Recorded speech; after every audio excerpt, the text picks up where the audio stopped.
Salut tout le monde, j'espère que vous allez bien. C'est parti pour une nouvelle émission. Et aujourd'hui, on s'enflamme pour Mekdes Woldu. Salut Mekdes, comment tu vas? Bien, Ça va? bien, et toi? Eh ben très bien, installe-toi. Merci. Avec du Eminem, évidemment. Ça met tout de suite dans l'ambiance, hein. Oui. Ouais, ça donne envie de courir carrément. Ah là, il faut aller mettre les baskets, il faut changer les baskets. Bon, ça va, t'as déjà eu ton quota aujourd'hui. Séance de côte, c'est ça au programme? Exactement. Ouais, bon. Nous, on n'a rien fait. Mais bon, on ira courir ce soir, peut-être, qui sait. Je te présente rapidement Mekdes pour nos téléspectateurs, nos téléspectatrices. Tu as 33 ans, tu pratiques l'athlétisme, plus particulièrement les courses de fond.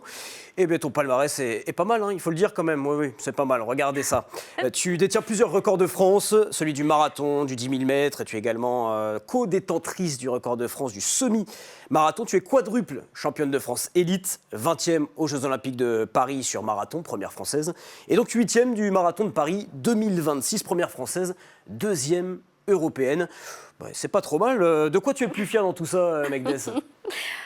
Je peux dire que tout ce que, comme tu étais en train de lire, c'est une fierté, on peut dire ça. Ouais, tout. Il n'y a pas à choisir, c'est vrai. Pourquoi choisir après tout?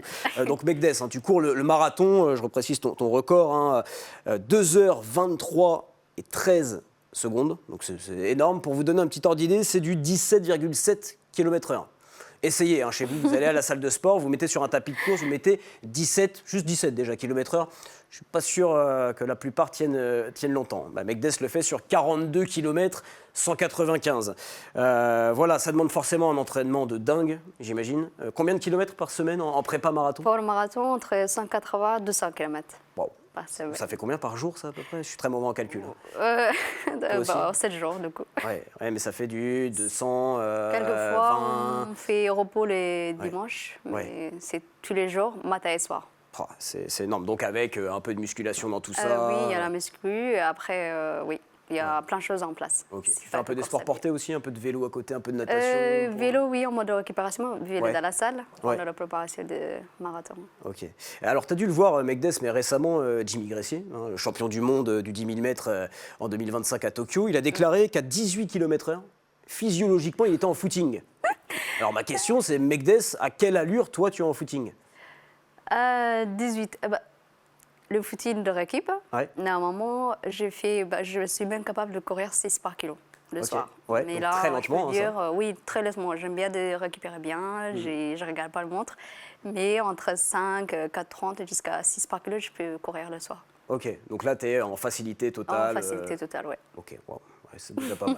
Et si tu cours, admettons, à 4 kg à 15 km/h, t'es bien? Tu peux tenir tranquillement? Oui, on peut pas. Je peux le faire, moi, sur long, mais pas tout le temps, quoi. D'accord. Ok, bon, c'est déjà incroyable. Tu sors tout juste des interclubs, Mekdes. Oui. Donc les interclubs, c'est le championnat de France des clubs, tout simplement. C'est un peu l'une des rares compétitions où finalement on se retrouve en équipe.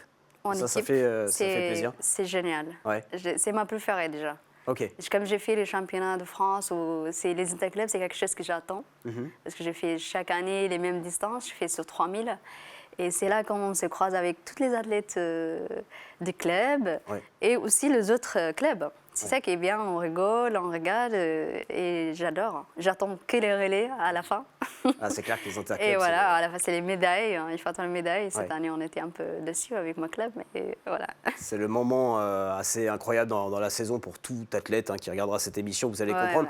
Bon, par contre, c'est sûr que c'est des top moments à vivre, mais les conditions, ça a été un petit peu compliqué, Mekdes. On regarde les images, c'était un déluge, tout simplement, sur 3000 mètres, voilà. Bon, il faut dire qu'il faut vraiment aimer ça, quoi. Là, c'était le départ de 3000, il était à 15h35. Ouais. Et nous, on était déjà sur la piste, dans la salle d'attente, 20 minutes avant. Et on est sorti 15 minutes avant, il ne pleuvait pas. Et là, 10 minutes avant, on faisait les lignes droites. C'est là que la pluie est tombée. Et on avait tellement froid, tout ça. Il y avait une petite tente au milieu de la piste. On était tous dans la tente, parce qu'on n'avait pas de veste, on avait froid et tout. Mais la pluie, elle était énorme. Et du coup, je remercie vraiment les juges qui nous ont déjà pas donné les départs. On a eu à peu près 30 minutes de retard. Et il nous a donné 5 minutes d'échauffement. Du coup, on a réchauffé quelques lignes droites, quelques footings pour partir à peu près 35-40 minutes de retard. Bon, et quand on le fait pour son équipe, évidemment, on se transcende. Hein, l'entente Franconville. Hein, ton club, avant de démarrer vraiment cette émission, une personne tenait à te laisser un petit message. Écoute, Megdes. Salut Megdes, j'espère que tu vas bien. Alors, mon pote Lucien m'a demandé de te poser une question pour son émission On s'enflamme. Alors du coup, ma question, elle va être très simple. Si je te dis une couleur au hasard, bleu ciel, à quoi tu penses directement? Allez, bisous. Alors cet homme, c'est Félix Bourg, que je Bleu salue et que je ciel. remercie, marathonien de l'équipe de France. Donc, ce petite private joke, bleu ciel, ça te fait penser à quoi? Bah, bleu ciel, ça peut être le JO. Ouais, sûrement. Mais aussi, le bleu, on a aussi ASICS en même temps. Ah. Mais les bleus ciel, je pense que c'est le JO. Ah, les JO. Oui. Bon, on aura l'occasion Ça d'y... peut être, comme il y a ça peut être le JO. Ah, il est malin, Félix. Un double sens, mais en fait. il y a dans la deux question. sens. Parce que les bleus, c'est aussi l'équipe de France, aussi en même temps ASICS. Il y a trois choses en même temps. Il est fort. Il est fort, Il est ce très Félix fort. Bourg. Ben, Il moi, est je vais te très poser fort. la petite question rituelle de l'émission, Megdes. La dernière fois que tu t'es enflammé, pas forcément sur une piste d'athlétisme, Ouais. c'était quand? La dernière fois, Ouais. les dernières courses que j'ai fait. Bah, la dernière fois que tu t'es enflammé, que tu as fait un truc où, avec plein d'énergie, avec plein de fougue, c'était quand? Waouh, c'est le jeu. Les jeux. C'est le jeu. Les JO. Bon, bah, c'est Ouais. parfait parce qu'on va en parler dans cette émission. Et on commence avec la première rubrique, Allumer le feu.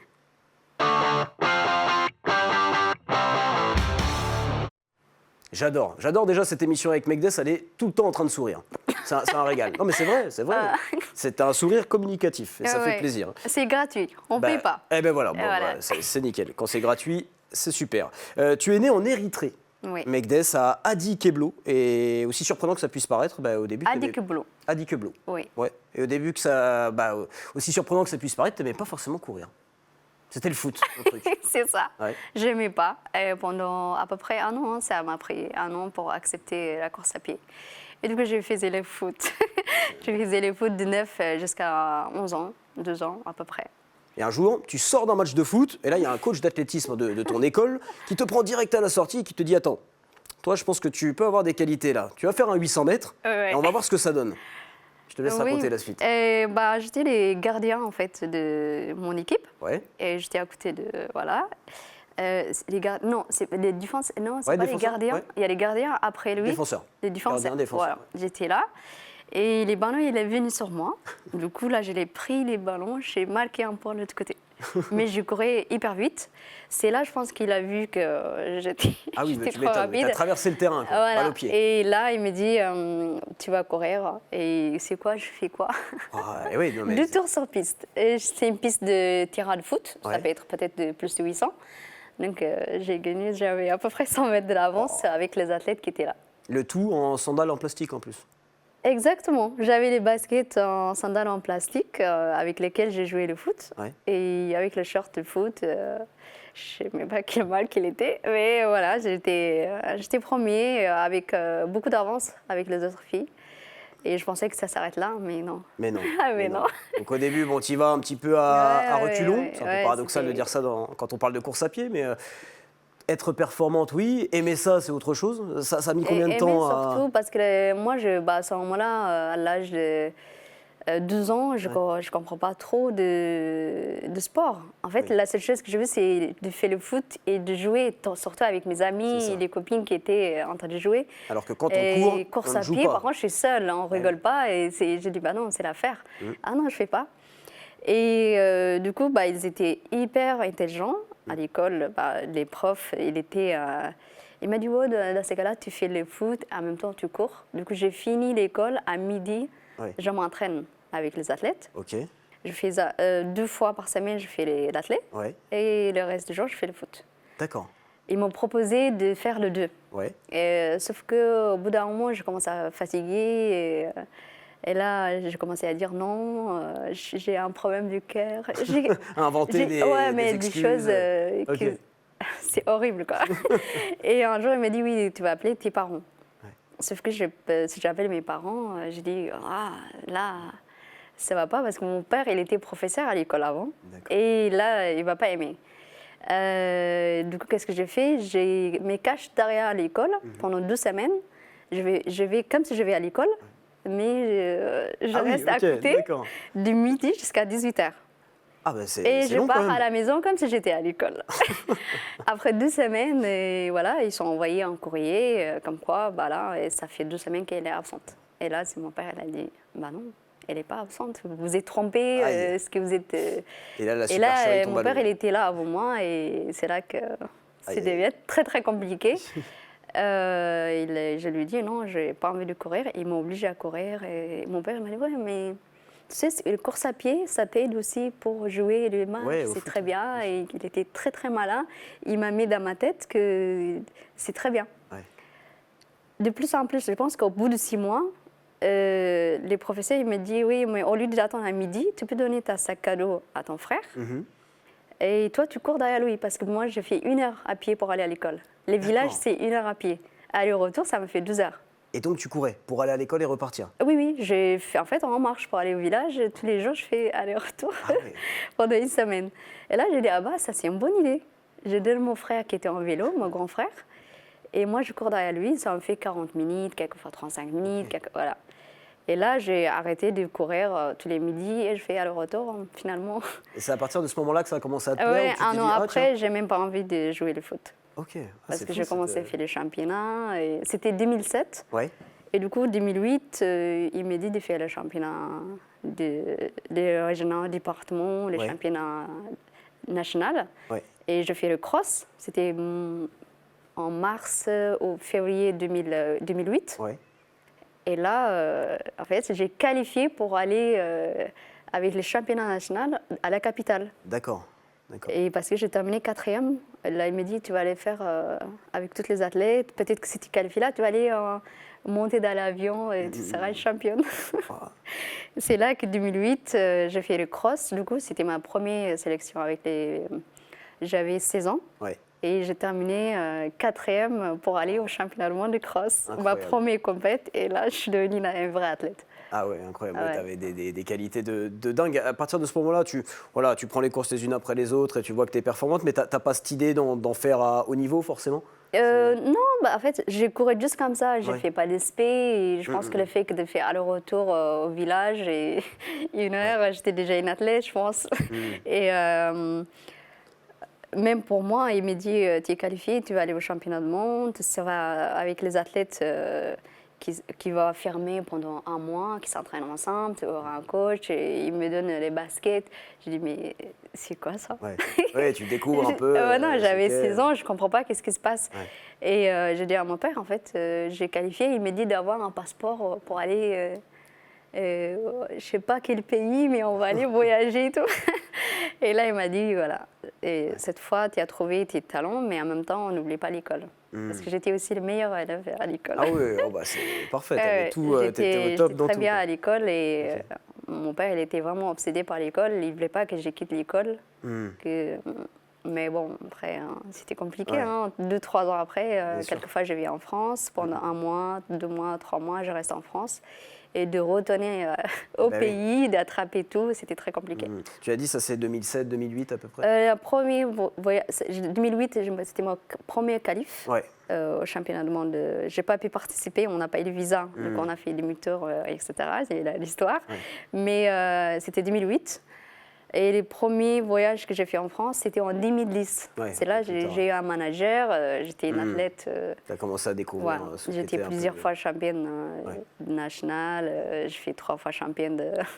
J'ai raconté comme j'ai fait championne de France de 10 000, le semi-marathon et les 10 km. Et je l'ai fait la même chose. Oui, déjà, en 2011, c'est ça, pour moi, c'était normal. Oui, j'ai dit, mais moi, j'ai déjà fait 4 titres, 3 titres. Alors que c'est une sacrée performance.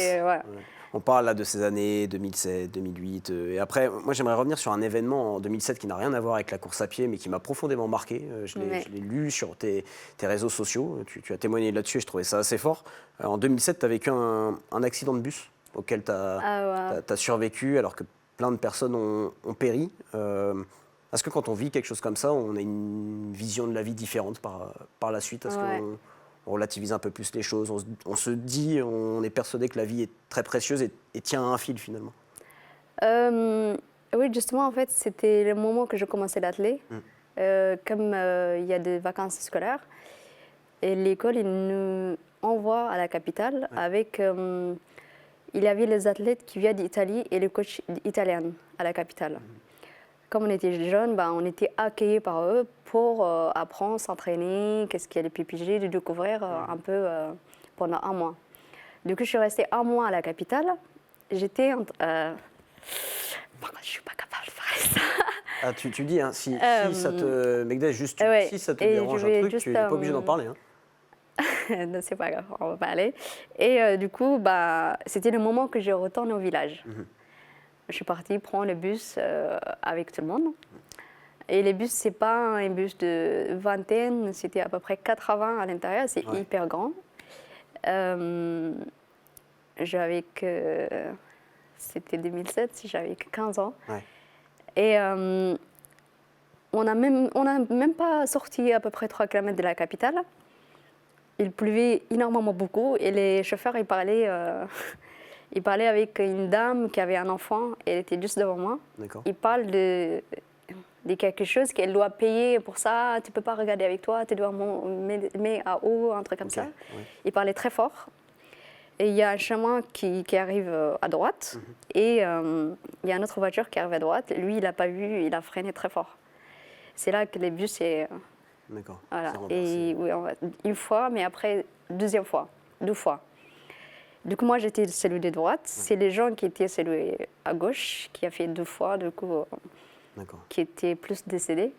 Et j'ai la chance d'avoir une deuxième vie. C'est mon deuxième anniversaire, on peut dire ça. Bien sûr.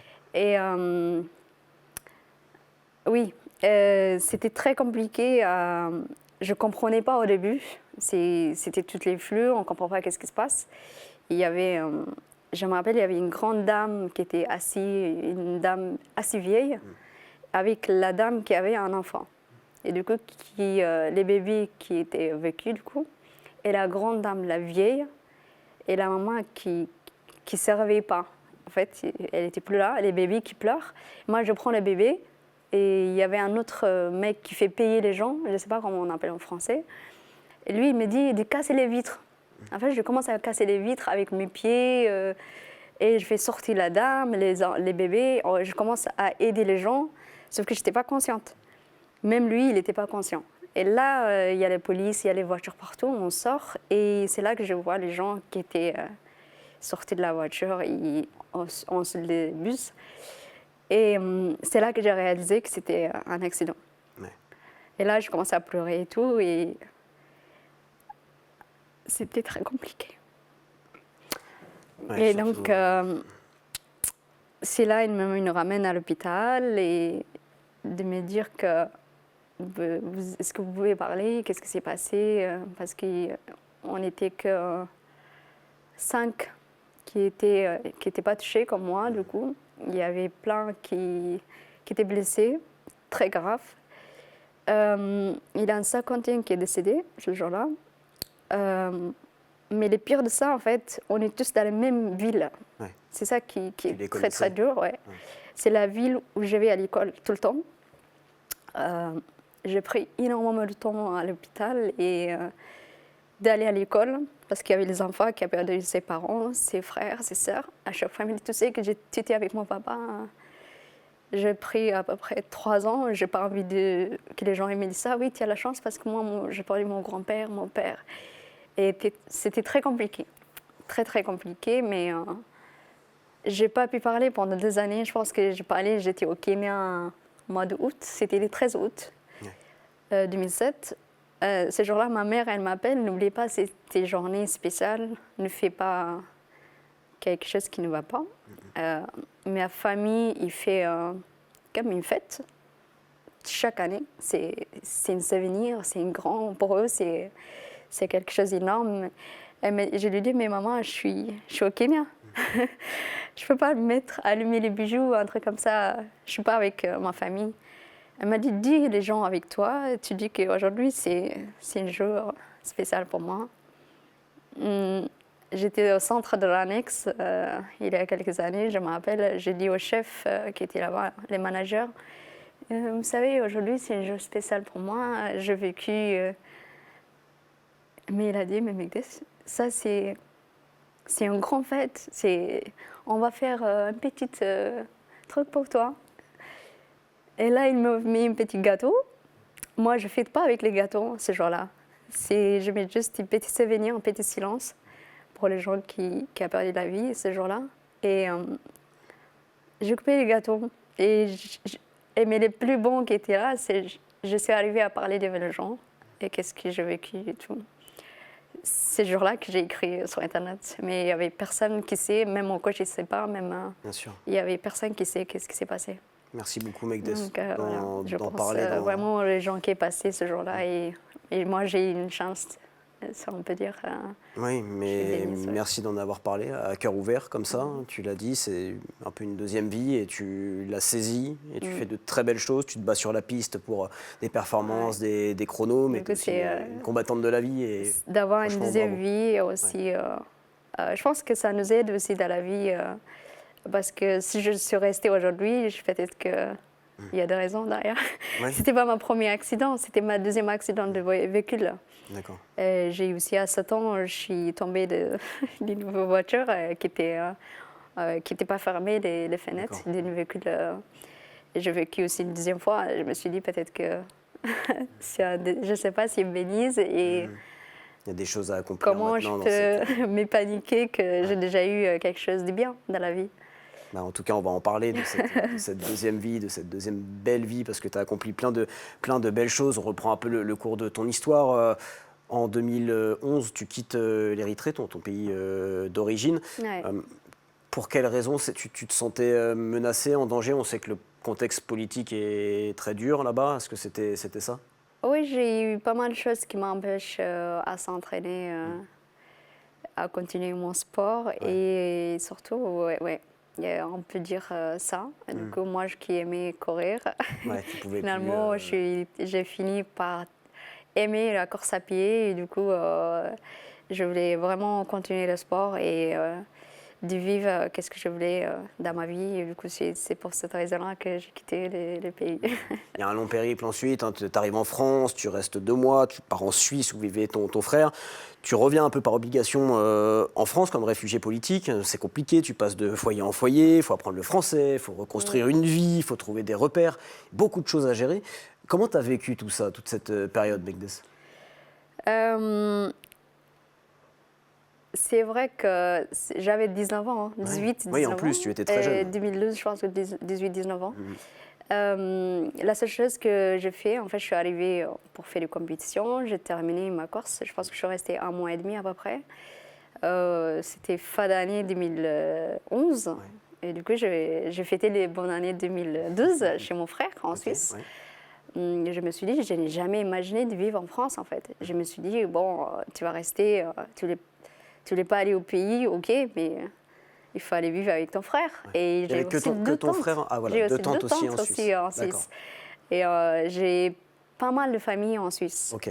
Je me suis dit, en plus, j'adore mon frère. C'est comme si à l'école, on était toutes les deux à l'école, on mange ensemble. Les gens ils pensaient que c'est sa copine. On était vraiment comme ça. Il t'en veut pas de lui avoir fait porter son sac, ça va? Ton sac. Il m'a dit, c'est bien. Non, il m'a dit, c'est bien. Il était hyper timide, qu'il a adoré que je vais avec lui tout le temps. Ok. Du coup, la seule chose que je veux, c'est d'être auprès de mon frère. Mais voilà, c'était pas le cas. Oui. Et je fais la demande d'asile en Suisse. Et là, j'ai eu la réponse. Je pense que j'étais dans un foyer pas comme la France. J'ai vécu les choses. J'ai jamais parlé de ça d'ailleurs. J'étais dans un foyer au sous-sol. Au sous-sol? Au sous-sol, oui. Non, je pense avoir mal entendu, mais comment ça au sous-sol? C'est au sous-sol. Et dans un camp, on était 5-6 dans la même chambre. Wow. Ah ouais. Je sortais tout le temps pour respirer. Ça a duré combien de temps, ça, Megdes? Je pense que j'étais 2 mois, 3 mois. Je ne me rappelle pas correctement.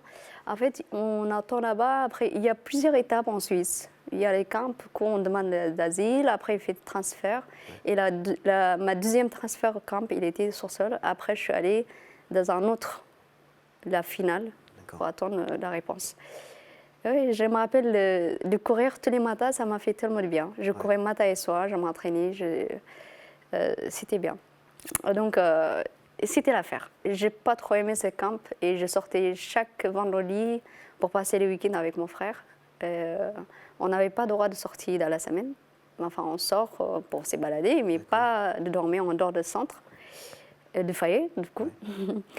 Si on peut appeler ça un foyer, hein, parce que là, voilà, les non, conditions que tu nous vraiment, décris, j'ai jamais parlé de cette camp parce que j'ai pas trop aimé, et je déteste parce que j'avais mal à respirer et tout à l'intérieur. Et on était plusieurs surtout, c'est ça qui est chiant. Et on dormait en 2 lits, il y avait 3 lits qui étaient... Et du coup, sur la 3e transfert, en fait, j'ai eu une réponse, et comme quoi ils ne sont pas acceptés. Parce que j'ai passé par la France. Et c'est la loi, en fait, qui m'oblige de... Sauf que moi, j'ai eu un avocat. Vu que tu es passé par la France avant d'arriver en Suisse, tu es obligé de demander d'asile dans les pays où on met le premier pied, un truc comme ça. D'accord, ok. Et sauf que moi, j'ai eu un avocat. J'ai dit, OK, je suis passée par la France, mais moi, je ne voulais pas vivre en France. Moi, je voulais être juste avec mon frère. La seule raison, c'est d'être auprès de mon frère, parce que je suis jeune, j'ai 18-19 ans. J'ai payé l'avocat. L'avocate, elle était super. Et la France, ils m'ont donné 5 mois pour que je revienne. La France, elle dit oui, si elle revient en 5 mois, on va lui donner, on va accepter. C'est ça le document la réponse. Et j'ai dit, je vais prendre l'avocat, j'ai 5 mois. Sauf qu'on n'a même pas eu la réponse. On était dans un foyer, je dormais à haut du lit. C'est pour ça d'ailleurs, j'aime pas dormir à haut maintenant. Je déteste. S'il y a un lit à haut et bas, je choisis le plus bas parce que j'aime pas. Et je me rappelle, c'était à 4h ou 3h du matin.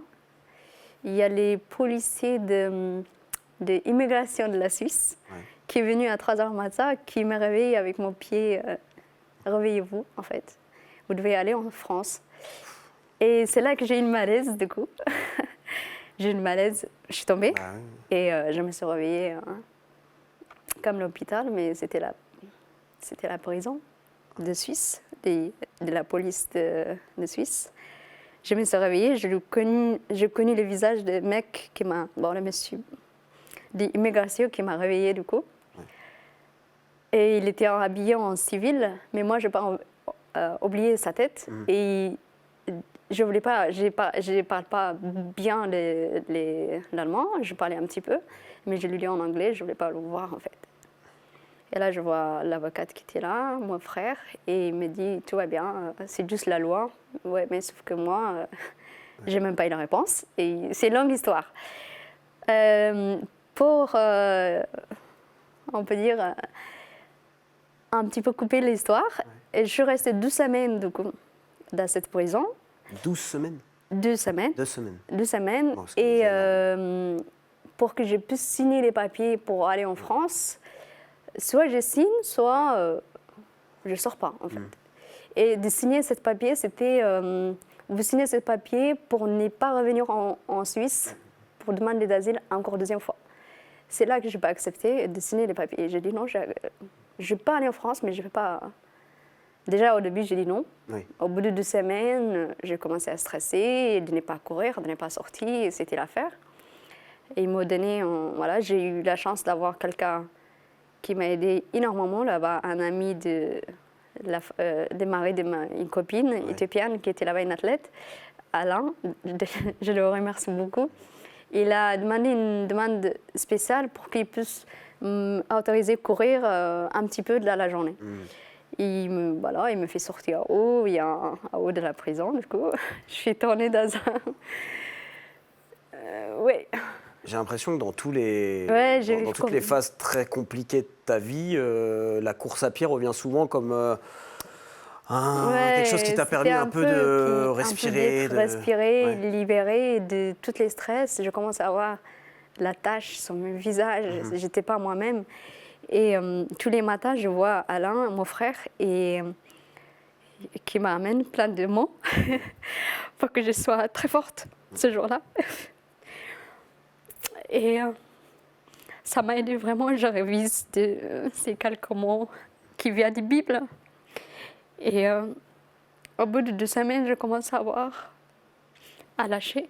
Et je me suis dit, ok, bah, je vais aller, mais aidez-moi, juste l'avocate, elle m'a aidé de ne pas signer les papiers parce que j'avais l'espoir de revenir en France, en Suisse. Et il me dit, oui, ok, vous pouvez aller sans signer ces papiers, mais on va vous déposer à la frontière de la France.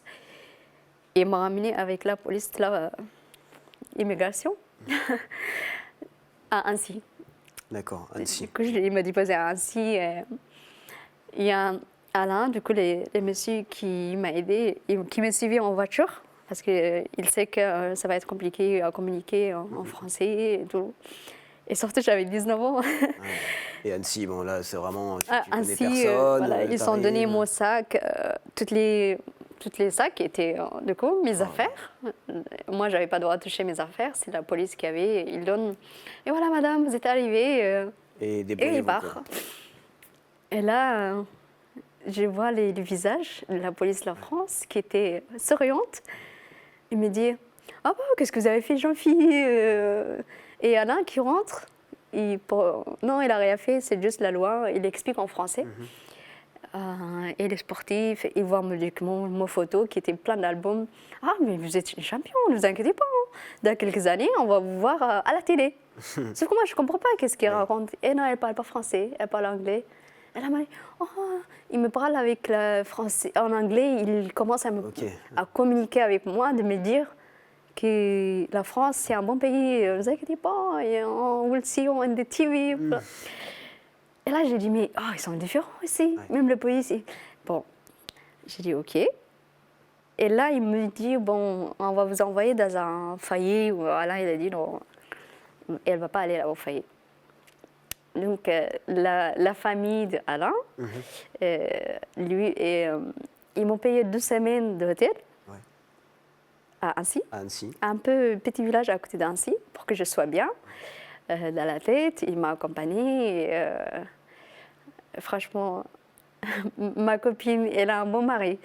Il était là pour moi. Et au bout d'1 semaine, déjà, lui, il a regardé à gauche, à droite avec le Croix-Rouge d'Annecy. Ils se sont dit, je pense que le bon club, ils sont vers Paris. C'est là qu'Alain, il m'a accompagnée en train jusqu'à Paris, parce qu'on connaît une dame qui habite à Paris, une Érythréenne qui habite à Sarcelles, s'appelle Tumnit, ma deuxième mère. C'est elle qui m'a accueillie en France. Voilà l'histoire, comment Megdes elle est arrivée en France. Elle est dingue cette histoire. Non, mais vraiment, Megdes, elle est pleine de... Peut-être qu'il y a les gens qui ont vécu pire, mais pour moi, je pense que c'était assez, c'était beaucoup. En fait, je me suis permis en début d'émission, de dire que c'est génial de te voir aussi souriante avec, oui, je te l'ai dit, ce sourire communicatif, quand on sait tout ce que tu as traversé, tout ce que tu as vécu, les difficultés que tu as dû surmonter, c'est d'autant plus valorisant d'avoir ce très beau sourire. Oui, je pense que finalement, j'ai bien fait de revenir. C'est le destin. Le destin, il était bien, je pense. Oui, mais tu as saisi aussi l'opportunité. Donc, on reprend un peu. Tu arrives à Paris. Là encore, la course à pied va un peu te permettre de découvrir d'autres choses. Je pense que le sport, ça nous aide à sortir. En fait, la course à pied, c'est... Plus que c'est à l'extérieur, ça fait communiquer avec la nature. C'est de voir l'air, de respirer, ça nous fait de... C'est là que tu te sens le plus toi-même, c'est quand tu cours? Oui. Moi, quelquefois, j'ai des moments où même si c'est repos, j'ai envie d'aller courir parce que ça me fait tellement de bien dans la tête. Je pense que c'est trop bien. Je comprends. Tu vas retrouver le chemin de l'athlétisme en France, donc dans ton club de toujours, l'Entente Franconville-Sésame Val d'Oise, en 2013, grâce à un certain Jérémy Noël, il me semble. Jérémy Noël. Voilà, tu rencontres comme ça toujours avec sur le une club, piste, tu lui parles, il te dit attends, moi j'ai un truc à te proposer, tu reprends le chemin de l'athlétisme, et puis bon, on passe quelques années ensuite, mais il y a quand même un moment très marquant, c'est qu'en 2021, tu obtiens la nationalité française avec donc, l'autorisation officielle de porter le maillot bleu. Ouais. En plus, je crois que tu l'apprends, tu es en stage, tu es en train de te faire masser, tu es en stage au Kenya, je crois. C'est ça. Ouais. Ouais, C'est incroyable, ça t'apprend ça, là c'est l'euphorie totale. Oui, bah, c'était les moments, les plus bons moments. J'attendais depuis des années. J'ai déposé le dossier 2016. Il a eu plein de choses, les documents qui manquent et plein de choses Oui, là, administratives. tu te dis, ça y est. Et Quoi, ça y est. ouais, là, c'était la bonne nouvelle. Je peux viser un objectif sportif. Justement, cette même année, tu fais le triplé, on t'en parlait tout à l'heure. 10 000, 10 km route et semi-marathon, tu es triple championne de France. J'ai fait trop le championnat, je pense que j'ai pas fait trop après.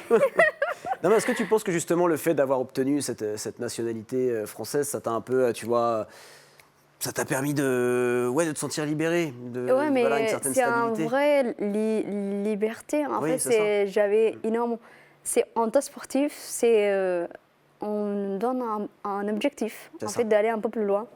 Comment je peux imaginer d'aller au JO si je ne présente pas l'Érythrée ni la France? Je serai conseillée dans une petite course à gauche à droite. Il n'y a pas de grand objectif. Du coup, ce jour-là, c'était quelque chose énorme. Pour moi, c'est la bonne nouvelle. Ah ben, c'est clair, c'est clair. Donc ce triplé, bon, les années passent, tu es plus sur 10 000, 10 km, semi-marathon. Pas encore le marathon, mais ça va arriver, puisqu'en 2023, tu tentes ton premier marathon en Allemagne, à Hambourg. Donc c'est une vraie découverte pour toi. On sait que le premier marathon, c'est toujours un peu l'inconnu, mais bon, tu l'avais très bien préparé, puisque tu finis avec un très bon chrono, 2 heures, 26 minutes et 34 secondes, une 9e place au général, 3e meilleure performance française, et puis surtout, les minima olympiques. Minima olympique. Ça, c'est quand même incroyable. Premier marathon. Premier marathon. Minima olympique. Exactement, ouais. Et j'ai pris énormément de temps pour accepter le marathon, dans la tête. D'accord. Je pense que ça te faisait peur. Pourquoi ça te faisait peur? Je sais pas, j'ai pas accepté les distances, il est long et j'ai posé beaucoup de questions dans ma tête. J'ai pas accepté le marathon. Mais mon ancien coach, qui me connaît depuis que j'étais jeune, l'Érythréen, il est au Canada maintenant, il me disait en 2018, 2017, 2019, il m'a dit de faire un marathon. Parce que lui, il sait, parce qu'à l'âge de 16 ans, 17 ans, je faisais déjà 2 heures sorties. Et on m'a dit pourquoi tu ne fais pas le marathon? Mais moi, j'arrive même pas à faire un semi.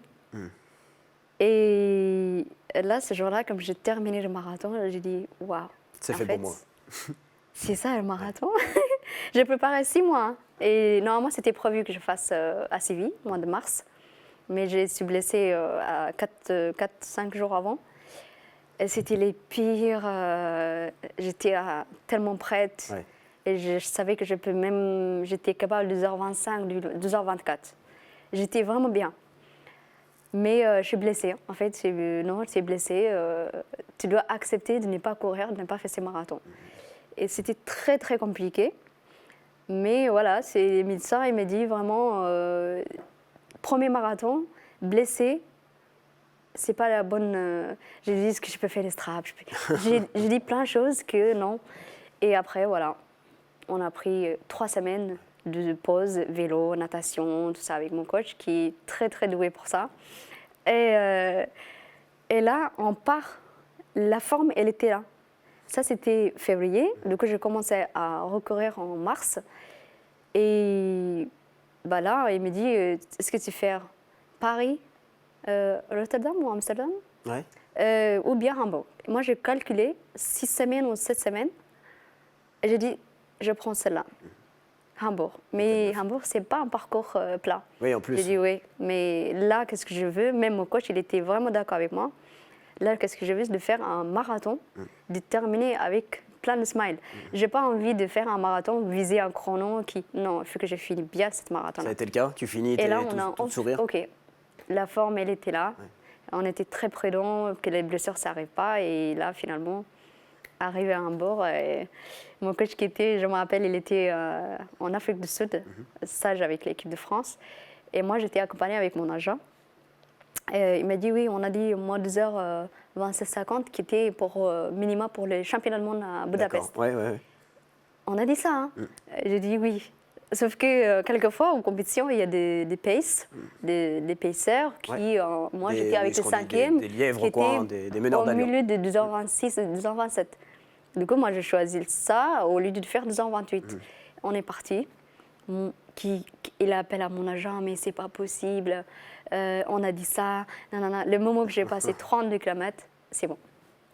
Comme il me connaît par cœur, puisqu'elle a passé 32, 33, 34, je sais qu'elle va faire quelque chose. Et tu l'as fait. Tout ça, c'était au téléphone avec mon agent. Incroyable. Et ce chrono donc, de 2h26 et c'était ma 34 meilleure secondes. souvenir, le marathon. Incroyable course. Bon, tu vas confirmer quelques mois plus tard à Valence, fin 2023. Tu bats encore ton record personnel. Ouais. C'est un peu ce qui va officialiser finalement ta sélection pour le marathon des Jeux Olympiques de Paris. Exactement. À quel moment tu réalises vraiment que ça y est, tu vas devenir olympienne? Déjà, comme j'ai qualifié à Hambourg, j'étais qualifiée pour le championnat du monde de Budapest, qui était au mois d'août. Là, la fédération me dit que Megdes elle a qualifié pour le championnat du monde. J'ai dit tout de suite non. J'ai fait mois d'avril marathon, août, il y a les qualifs qui va commencer à Valence. Je me suis dit, je pense qu'il faut mieux pour une marathonienne, un premier marathon, de courir au bout de 3 mois, de 4 mois, il faut que je vienne à Valence. Et de viser un chrono et surtout de qualifier dans cette course. Et là, c'est vrai que j'avais tellement d'avance pour le record de France, mais c'était la pire compète que j'ai fait. J'avais plus de jambes à partir de 32 et j'ai terminé 1 minute et quelques de retard, que j'avais 1 minute et quelques d'avance de record de France. Mais j'étais tellement fière. Qu'est-ce que j'ai fait? J'ai vraiment géré la fatigue, tout ça. Et franchi la ligne d'arrivée, du coup, 2h24.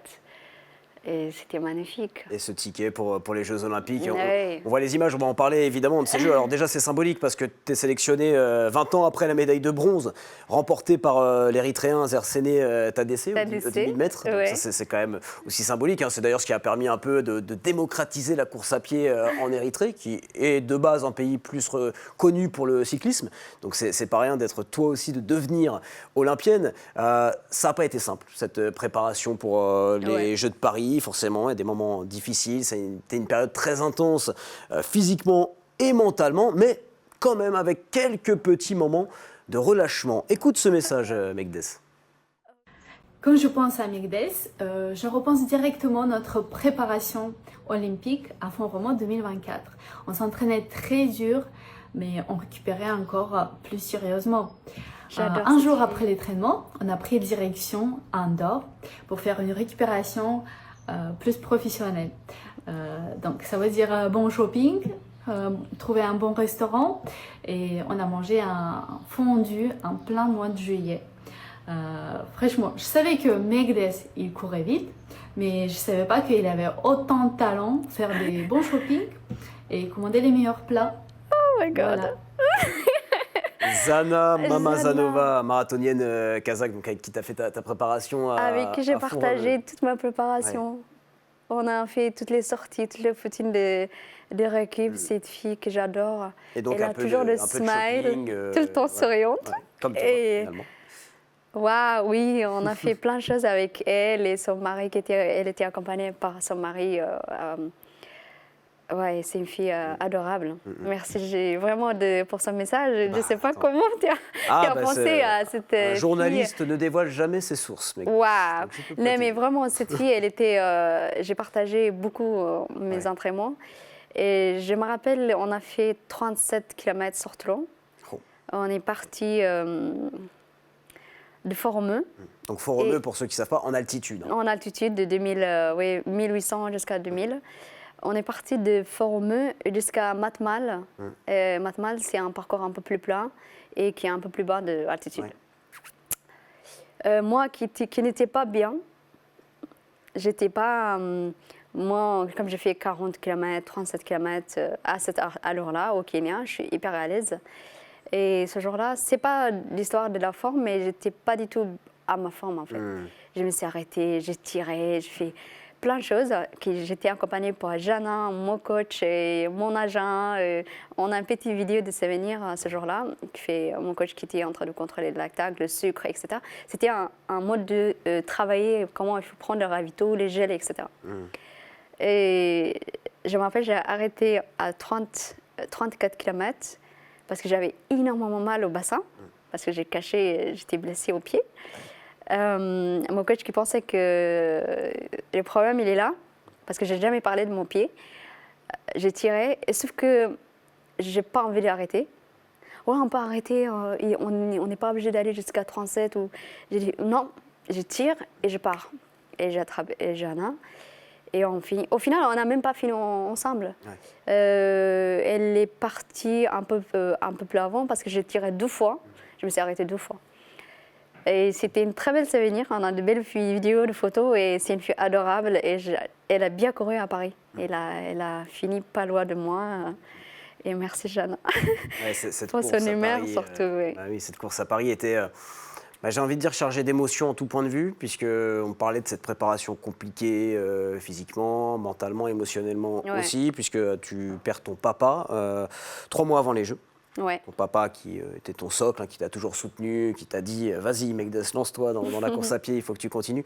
Finalement, cette course, on le voit à travers les images, notamment à l'arrivée, tu n'étais pas seule.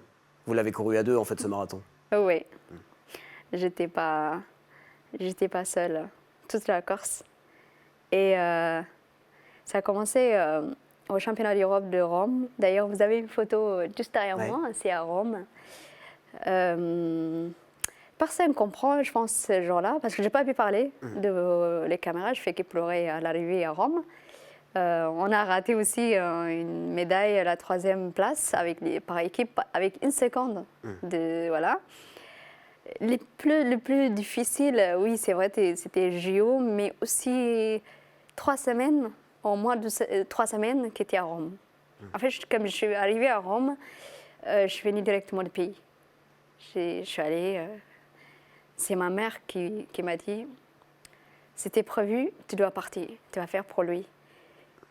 Donc, donc l'Érythrée, où tu n'étais pas retournée depuis 13 ans, c'est ça? 13 ans. Je n'ai pas pu voir mon père. J'ai eu la chance de voir ma mère en 2019. Elle était venue en Éthiopie. Mon père, il n'a pas pu venir avec le boulot. Du coup, il a fait juste le visa pour elle et je n'ai jamais retourné au pays. Il a refusé que je rentre juste après Valence, en décembre. Il m'a dit non, pourquoi maintenant? Tu es à quelques mois de JO, c'est nous qui va venir pour te voir. C'était un rêve commun. Hein. Parce que mon père, c'est quelqu'un qui ne peut pas partir comme ça, sortir du pays. Il dit non tout le temps. Non, je travaille, j'ai mon boulot, c'est pas possible. Même votre mère, elle peut venir. Ils ont tout le temps notre maman. Et ce jour-là, il me dit, mais papa, tu l'as dit. Hein. Je lui dis 3 fois, 4 fois, oui, plus que tu es qualifié pour les JO, ça fait des années que j'attends ça. Oui, je vais venir. Et là, j'ai dit, mais c'est pas possible, tu voulais pas me voir. Je posais plein de questions, je te manque pas, pourquoi tu voulais pas que je vienne? En fait, il voulait pas m'empêcher, il veut vraiment que je sois prête à 100%. Il me dit, tu voulais courir juste comme ça ou tu voulais faire quelque chose de bien? Pourquoi maintenant? C'est 8 mois, tu peux venir, mais par contre, non, on peut venir, tu peux faire les visas. Et là, dès que je tournais... je me rappelle, j'étais en pleine préparation des interclubs à Formeux, 2024. C'est là que j'appelle et mon père, parce que moi j'appelle mon père tous les vendredis, samedis et dimanches. Les vendredis et les samedis ou bien le lundi après la course.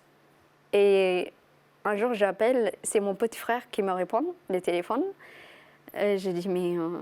il est où ton téléphone? Pourquoi tu... Et papa, il est au village. Parce que mon père, il est toujours à la capitale. Et s'il y a ma famille avec lui, ça veut dire qu'il est au village. Ah non, je suis à la capitale. Comme il est jeune, ils m'ont caché pendant 1 semaine qu'il est malade à l'hôpital. Mais mon petit frère, c'est le plus petit de la maison, il me dit, non, mon papa, il est malade, hein. Il est à l'hôpital. Mon père malade à l'hôpital. Il n'a jamais été hospitalisé, il n'a jamais été malade. Et mais, non, mais ça va. Et là, c'est ma tante qui prend le téléphone et oh, mais il est juste en train de faire quelque chose avec les médecins, sauf que mon père, il était pas vraiment avec les médecins. Il m'a menti. Et il a dit, passe-moi le téléphone. Il me parle avec plein de force. Ouais, mais je pense qu'il n'y a personne à l'hôpital, il veut que je reste. Il me manipule, en fait, comme s'il a plein de force, etc. Ça a duré une semaine. Je commence à m'inquiéter, mais pas vraiment à ce point-là. Et un jour, il y a mon frère qui me dit, ouais, tu sais, je pense que... Parce qu'il a déjà eu son visa, en fait. La France, ils m'ont déjà dit, ok, c'est bon, vous pouvez ramener votre famille. J'ai déjà envoyé le dossier et tout ça. C'est pour qu'il vienne au mois de juin jusqu'à Paris. Et là, mon frère, qui est en Suisse, il me dit, je pense qu'on peut aller voir mon père. Comme ça, tu peux le ramener avec toi. Pourquoi pas? J'ai dit, mais c'est bizarre, mais tu étais là il y a 2 mois, mon frère, il était là-bas. Ouais, mais je pense qu'ils ont lui dit qu'il était malade, mais il ne voulait pas me dire.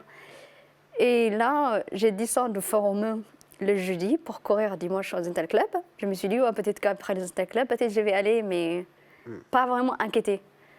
Sauf que j'arrive à la maison et la maman de Sarcelles, ma deuxième mère, elle m'a dit, tout était prêt, mes valises. J'ai dit, mais c'est bizarre. Ouais, je pense que les clubs, ils vont comprendre, tu peux aller voir ton papa. Et après, j'appelle mon agent. Je dis, mais regarde, en fait, je pense que mon père, il est malade. Et il me dit que je dois aller. Tu penses que les clubs, ils vont me comprendre? En fait, j'ai fait ceci. Je n'ai jamais raté les interclubs. Et du coup, je n'ai pas pris qu'il était vraiment malade à ce point-là. Et regarde, il me dit... Je me rappelle, il me dit, tu sais, Megdes, dans la vie, quelquefois, il fait mieux de ne pas regretter. Tu sais, il faut aller maintenant. Il ne faut pas prendre beaucoup de temps. Et je lui dis, mais pourquoi tu dis ça? Il n'est pas malade à ce point-là. Tu sais, il me parle au téléphone. Il m'a dit ça. C'est que je pense que peut-être que... Je n'ai jamais demandé d'ailleurs après. Peut-être que... Mais il y a ma famille qui a déjà... Ils sont en contact avec mon agent. Peut-être qu'ils ont déjà lui dit qu'il était malade, grave. Et donc, je suis partie le samedi. J'ai parlé avec mon père le samedi matin au téléphone, avant de partir. Je suis partie le samedi et arrivée le dimanche matin, à 5 h le matin. Et là, j'attends que... On est arrivé en même temps avec mon frère qui est venu de Suisse et... 1 heure, je pense qu'il a 30 minutes d'avance et il était là. Je sors de l'aéroport déjà. La seule chose que je veux, c'est de voir ma mère, ma petite sœur, ma grande-sœur. Et qui nous accueille, ce n'était pas ma famille, c'est une famille un peu plus loin. Et j'ai dit, c'est bizarre. Mais elle est ma mère et peut-être qu'ils sont à l'hôpital avec papa. Elle a dit, ok. Je n'ai jamais imaginé que mon père, il n'est plus là, quoi. Il me manipule jusqu'à... Il me donne à manger. Je dis, mais on ne va pas aller chez ma grand-sœur? Il m'a dit, non, je pense qu'on va passer ici, vous allez manger, c'est chez vous, ici. Et là, il me donne à manger. Il me dit de se reposer, parce que c'était à 5 h, 6 h le matin, on était chez eux. On a mangé, on dort avec mon frère dans la même pièce. Et là, vers 11 h à peu près, parce que je dormais, je pense que j'étais hyper fatiguée, vers 11 h, j'entends plein de bruit. Je dis, peut-être c'est ma soeur, mon frère, je ne sais pas, ils sont là, pour qu'on va aller à l'hôpital voir mon papa. Parce qu'il m'a dit, il ne laisse pas rentrer avant midi. C'est pour ça que j'attendais qu'il midi. Et là, je sors de la pièce, mon frère, il dort tout le temps, et il y a plein de gens que je ne connais même pas. Chez nous, il y a des trucs, en fait, comme il y a quelqu'un qui est décédé, c'est les dames plus âgées qui disent qu'il y a un petit problème de la famille. Et là, je commence à comprendre quelque chose et je donne plein de câlins à toutes les dames et je commence à pleurer. Et J'ai dit, mais pourquoi tu pleures? Ouais, tu sais, c'est ma sœur, elle commence à manipuler la maman qui nous a accueillis. Et j'ai dit, je sais pas. Et là, comme ça, je sors pour me laver. Sauf qu'elle me donne un câlin et je m'assois. Je fais que regarder les dames qui me regardent mes yeux. Il y a mon frère qui se réveille. Il s'assoit. Et là, il y a une dame qui vient sur moi. Comme quoi, mon père, il est plus là. J'ai envie de te faire un câlin, Megdes.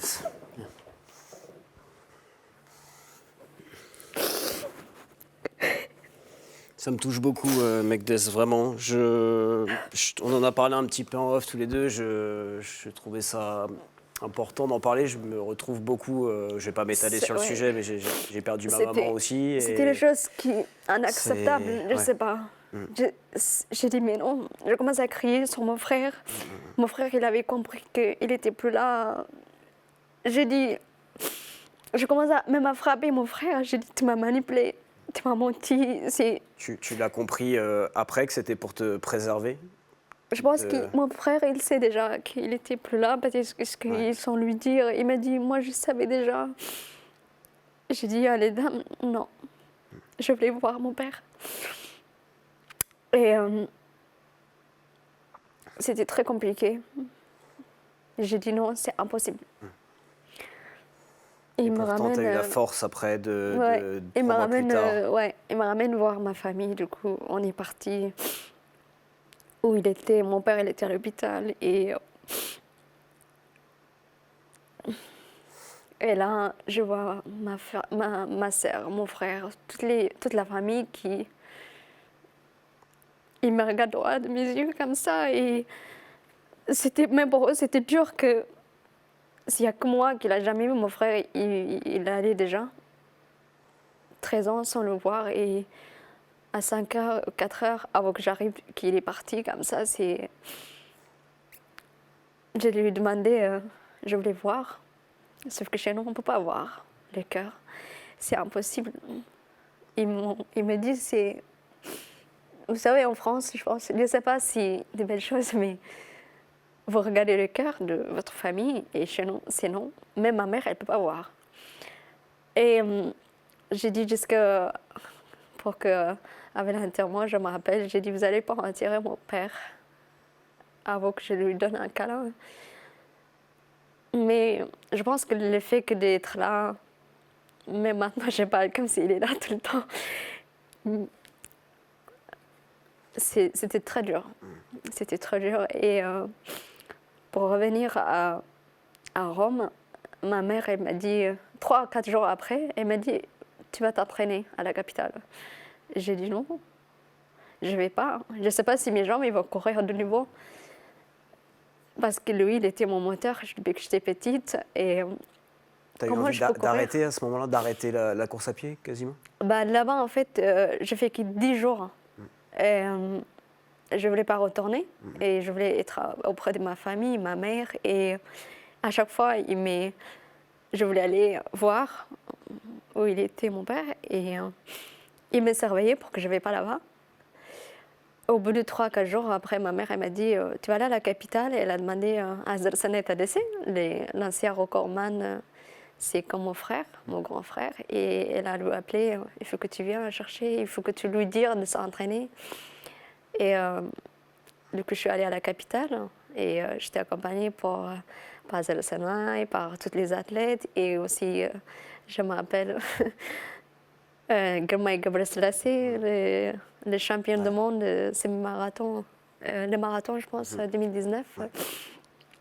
Et ils étaient là tous les matins.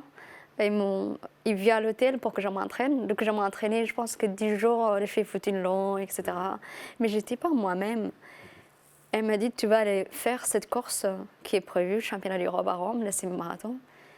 Et la fédération, il m'a dit, tu n'étais pas obligé. Il m'a envoyé plein de messages. Et mon agent qui était tout le temps là pour moi aussi.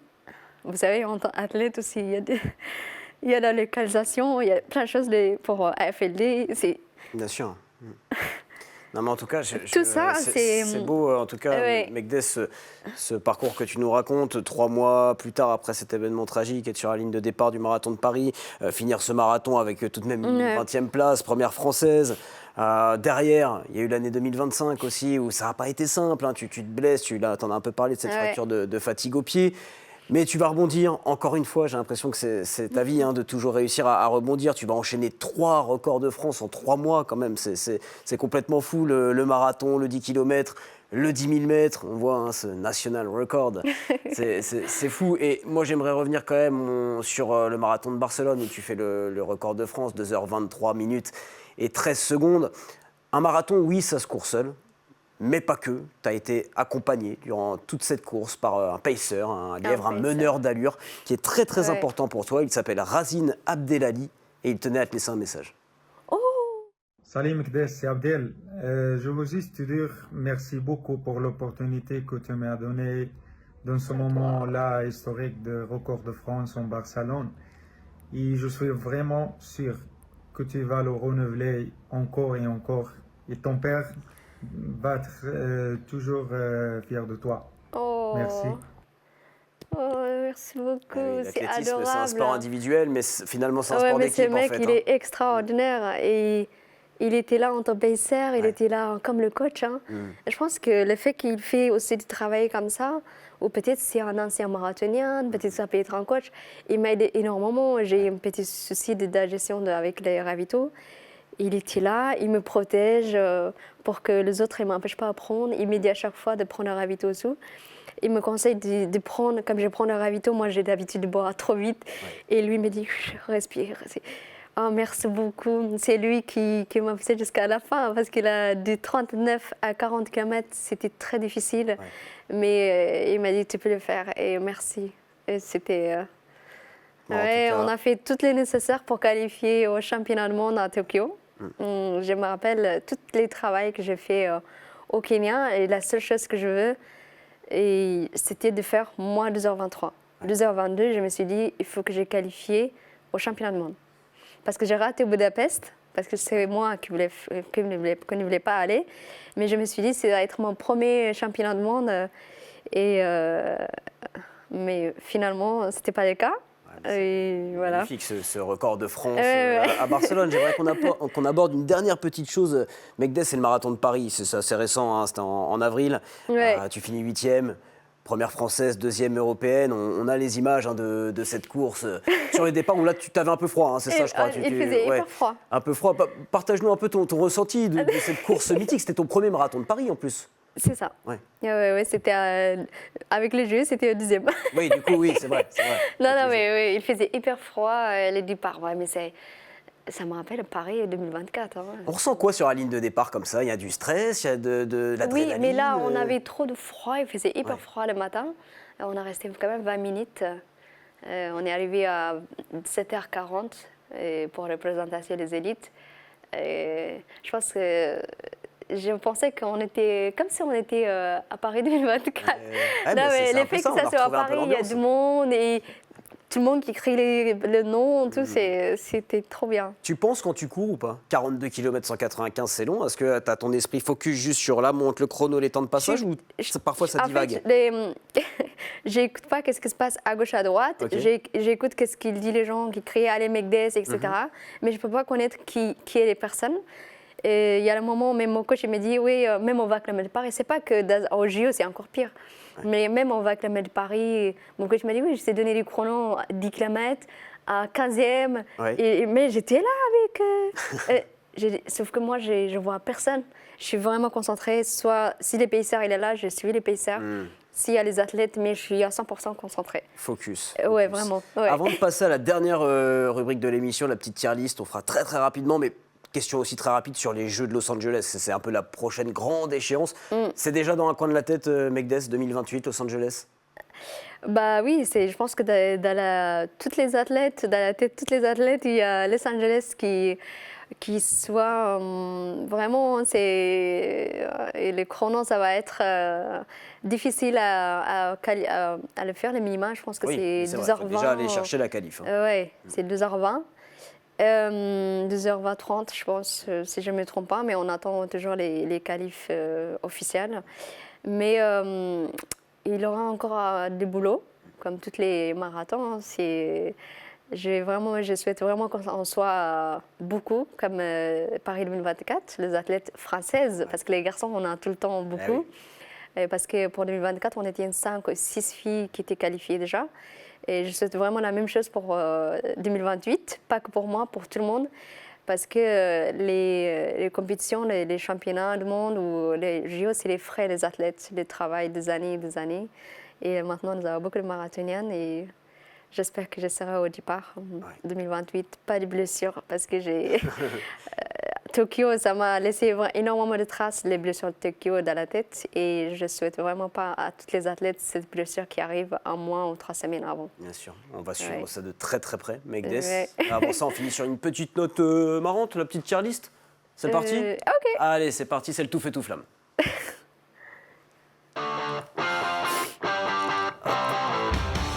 Tiens, je viens de te rejoindre, comme ça sera plus simple. Ouais. Megdes, alors très très très rapide la petite tier list. Il nous reste très très peu de temps, mais on pourra encore parler des heures et des heures. Hein. Je te laisse classer ces petits éléments. Donc 8 Mile, c'est je ne sais pas si tu connais, le film sur Eminem. Waouh, wow, c'est trop bon Eminem. J'adore. Ouais, donc flamme olympique. Ah, feu de camp quand même. Non? Oh là là, il y a quoi d'autre? Je ne sais pas du tout. Mais moi, Eminem, j'adore. Oui. C'est pas grave. Ah, tu peux en mettre plusieurs. Ah, ok. Hein. Donc Eminem, flamme olympique. Oui. Ensuite, le 100 km route. Est-ce que ça te tente, ça, un jour? 100 km route, je pense pas vraiment. Je vais bien faire les trails, mais je pense que je vais placer au troisième. Ah, quand même, middle. La bière de récup, ça c'est un truc très institutionnalisé chez les athlètes. Moi, je bois mais pas d'alcool. Eh ben, tu sais quoi? Je bois jamais les bières. Jamais Moi non goûté. plus. Donc on est bien là-dessus. La fondue suisse. Eh oui, la fameuse. La fondue suisse, j'adore. Le MMA. Est-ce que tu vois ce que c'est? Le sport de combat mixed martial arts. Dans la cage. Eh non, pas trop sport de combat. Le combat, moi, j'aime pas. La montre, ça c'est un vrai sujet. Est-ce que tu es toujours les yeux rivés sur ta montre en séance avec le réflexe, même quand il n'y a pas la montre, d'appuyer Ça arrive ça, Megdes? Les montres, je pense que j'ai mis sur le deuxième. Ouais, j'ai pas trop envie quelqu'un qui est obsédé pour les montres. Le mur des 30 km. Bon, alors ça, il faut préciser, donc c'est un truc qu'on retrouve souvent chez les coureurs amateurs. Ouais, mais ça m'est arrivé déjà à Valence, du coup, comme j'ai fait 2h24. C'est vrai. Et je ne souhaite pas que de l'avoir, celle-là, encore. Prison Break. C'est mon préféré. Ah, bon, série culte. Et les séances sur tapis, oh non. Non. Les séances sur tapis, franchement, je déteste les tapis. Ouais, ça me fait penser à Hassan Chadi, que tu dois connaître. Oui. Oui, qui, pour une préparation marathon, avait fait toutes ses séances quasiment sur tapis. Ça m'avait bluffé. Je me suis dit, ah ouais. Non, j'aime pas les tapis. T'aimes pas le tapis? Non. Bon. Et le Tour de France pour finir. Oh, le Tour de France, j'adore. D'ailleurs, j'étais cette année. Bah oui, je sais, j'ai vu quelques photos. Binyam Girmay et oui, qui est érythréen. Ouais. Magnifique. Dernière petite question, tu dois choisir entre les 4, là, en choisir un, le top du top. 8 Mile, la fondue suisse, Prison Break ou le Tour de France? 8 Mile. 8 Mile. Ouais. Allez, c'est parti. Eh bien, tu sais quoi? Avant de se quitter, Megdes, on a une dernière petite surprise pour toi. Je te laisse écouter ce tout dernier message de l'émission. Ah ouais. Miki, ma grande sœur, j'espère que tu vas bien. Je voulais juste te faire cette petite vidéo pour te dire que j'étais fier de toi. Tu étais une personne Isaac, dont je mon petit suis frère. vraiment heureux d'avoir fait la rencontre. Je t'ai aidé parmi de nombreuses courses maintenant. Je t'ai d'ailleurs connu grâce à ça. Je pourrais raconter des petites bêtises, surtout par rapport à Foromeux, mais je vais essayer de rester sage. En tout cas, sache que je suis fier de toi. Tu es un exemple pour moi. Et Merci. tu as une histoire dont on peut partager la même, toi et moi. Tu sais, ça reste dans le monde du privé, mais en tout cas, sache que je suis fier de toi. Je te fais un gros bisou. Et je suis peut-être pas ma sœur de sang, mais en tout cas, dans mon cœur, tu y es. Oh, merci Bisous. beaucoup. Coucou Megdes, j'espère que tu vas bien. Je te fais une petite vidéo pour te dire que je suis très contente de t'avoir en tant qu'adversaire, mais surtout en tant que coéquipière de marathon. J'ai été très contente de partager les JO et le marathon de Paris récemment avec toi, et j'espère qu'il y en aura encore plein d'autres. En attendant, j'espère que tout va bien pour toi, que tu t'entraînes bien, et puis je te dis à très vite. Voilà. Merci beaucoup. C'est Et la très dernière adorable petite de sa part. surprise, Abderrazak Charik et Méline Rollin, voilà, qu'on salue et qu'on remercie. Et c'est Megdes, merci beaucoup, merci pour tout. Merci à vous J'ai et passé un super moment, vraiment. d'avoir m'invité ici. Merci aussi à toutes les personnes qui sont derrière moi. C'est très important. Et mon coach, Oui, d'ailleurs. Thierry Chauffin, c'est vrai qu'on n'a pas cité, qui est un Thierry coach Chauffin, superbe. Qui est mon coach depuis 2020. Et à toutes les personnes qui sont derrière. Et aussi, je ne sais pas si je profite à remercier en même temps mon sponsor, mon club et l'armée, Oui. qui fait partie de ma vie depuis 2023. Et vraiment, je salue à eux aussi, je pense tellement, à tous les militaires. Et à toutes les personnes qui me disent « Allez Megdes », qui est derrière moi. Écoute, j'ai envie de te dire, allez Megdes. Merci Voilà, beaucoup. moi je suis monté dans le train Megdes-Voldu, c'est bon, c'est fait. Je remercie toute l'équipe en régie, Julien Perronnet à l'édition, Gabriel Dorier et Enzo Morello à la réalisation, Amélie Guilbert au son et Elisa Provin au maquillage. Salut tout le monde, à la semaine prochaine pour un nouveau On s'enflamme. Merci. Impeccable.